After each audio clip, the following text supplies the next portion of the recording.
안녕하세요. 다이브살입니다. 오늘 소개해드릴 상담 사례는 남편과의 전생 상담을 받으셨던 부인의 이야기입니다. 두 분은 어느 전생에서 현생의 부부 인연을 만들어 놓았는지 지금부터 이분들의 전생 속으로 들어가 보겠습니다. 이곳은 이스라엘이며 한 남자가 여러 사람을 대표하여 제사를 주관하고 있습니다. 남자는 양과 동물의 피를 바치고는 기도문을 올리고 있습니다. 원컨대 원하옵건대 저희들의 기도를 들어주옵소서. 이렇게 시작한 그의 기도는 한참을 계속되었습니다. 그날 그의 간절한 기도는 그리스도께 바치는 기도였으며 전생의 이스라엘에서 하나님께 올리는 제사를 주관하던 그 남성이 현생의 상담 사례자이신 부인의 남편이었습니다. 이날 전생 리딩을 하면서 남편만의 전생이 자꾸 보이려고 했지만 이날의 상담은 부부간의 전생 상담이었기 때문에 부부가 아닌 남편만의 전생은 더 깊이 들어가지 않았고 이 정도만 보고 다른 전생으로 넘어가 보았습니다. 두 번째로 보인 전생은 유럽 국가에 태어난 남자아이 둘이 보입니다.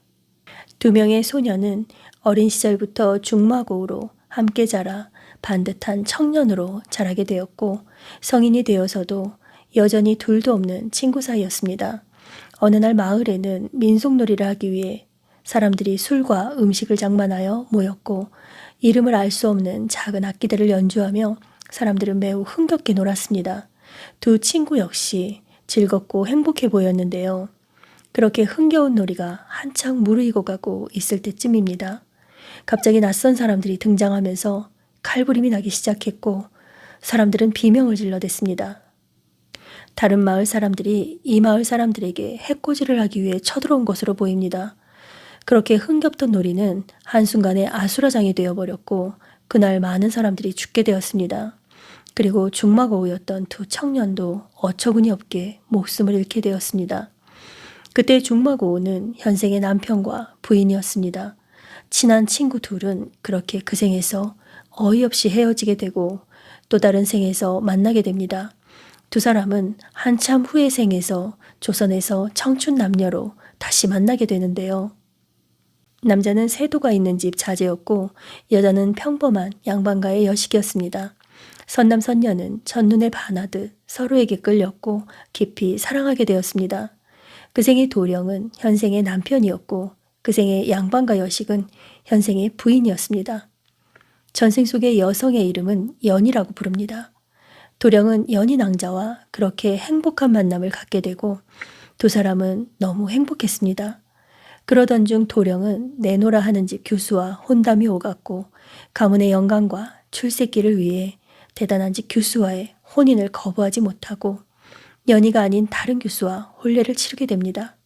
남자는 다른 교수와 혼인을 한 후에도 연희를 잊지 못하고 계속해서 남몰래 찾아왔습니다. 그렇게 몇 년 세월이 흘렀고 남자는 벼슬길이 크게 열립니다. 연희를 그리워하는 마음은 변함이 없지만 예전처럼 찾아가기란 쉽지 않았습니다. 남자는 승승장구해 나갔지만 연희를 만나러 가지 못하는 심정은 애달팠습니다. 그때부터 남자는 자신을 기다리고 있을 연희 낭자에게 애타는 자신의 마음을 서신으로 전하기 시작했는데요. 자신의 마음이 한결같으니 기다려달라는 이야기였습니다. 연희 낭자는 그런 남자의 마음을 믿고 기다리고 또 기다렸습니다. 하지만 남자는 오랜 세월을 서신만을 보내왔고 연희 낭자를 직접 만나러 오지는 않았습니다. 연희 낭자는 남자가 언젠가는 다시 올 거라고 굳게 믿었는데요.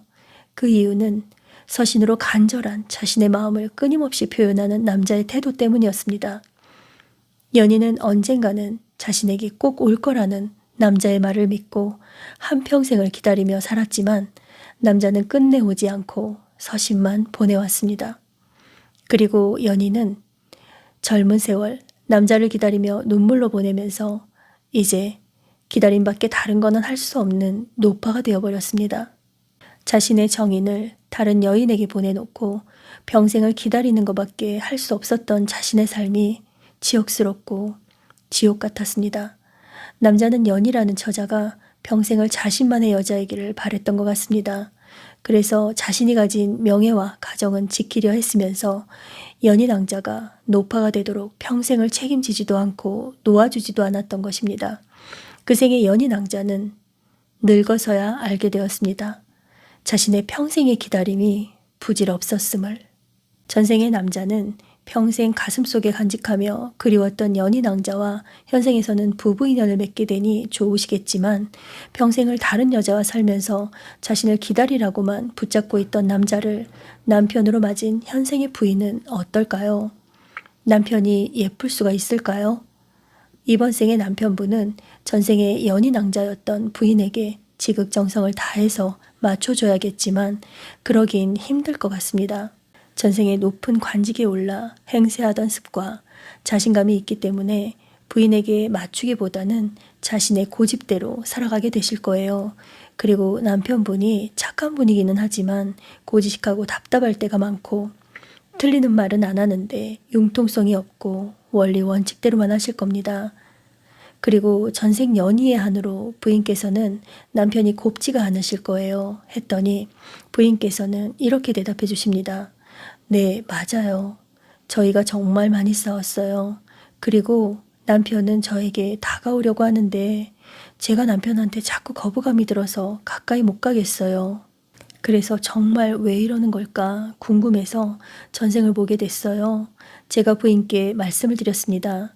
평생을 다른 여자와 살면서 오지 않고 기다리게 했던 남자를 기다리던 연인 오빠는 늙어서야 깨닫고 억울하고 한스러운 마음으로 살다 죽었기 때문에 남편한테 거부감이 드는 것이 당연합니다. 그럼 저는 이번 생에 왜 남편을 만나서 결혼을 했을까요? 하시더라고요. 제가 또 말씀을 드렸습니다. 남편은 전생에 연희와 살아보지 못한 한으로 부인의 이번 생에서 남편이 되었고 부인께서는 전생에 다른 여자에게 빼앗겼던 한으로 이번 생에는 내 남편으로 끌어당기신 것입니다. 전생에 한풀이로 만난 것이니 거부감이 들어도 되도록 부부로서 노력해 주시고 이번 생은 전생에 한을 풀고 가는 생으로 여겨주시면 마음이 좀 덜 힘드실 것 같습니다. 전생을 보시니 어떠신가요? 현생의 상황이 좀 이해가 되시나요? 네, 듣고 보니 진짜 이해가 되는 것 같아요. 왜 그렇게 많이 싸우고 살았는지 다 이런 이유가 있었던 거네요. 하시면서 상담을 마친 후 부인께서는 이러한 사실을 알았으니 이제 자신의 마음을 이해하고 좀 더 노력해 보시겠다고 하셨습니다. 다이브살이었습니다.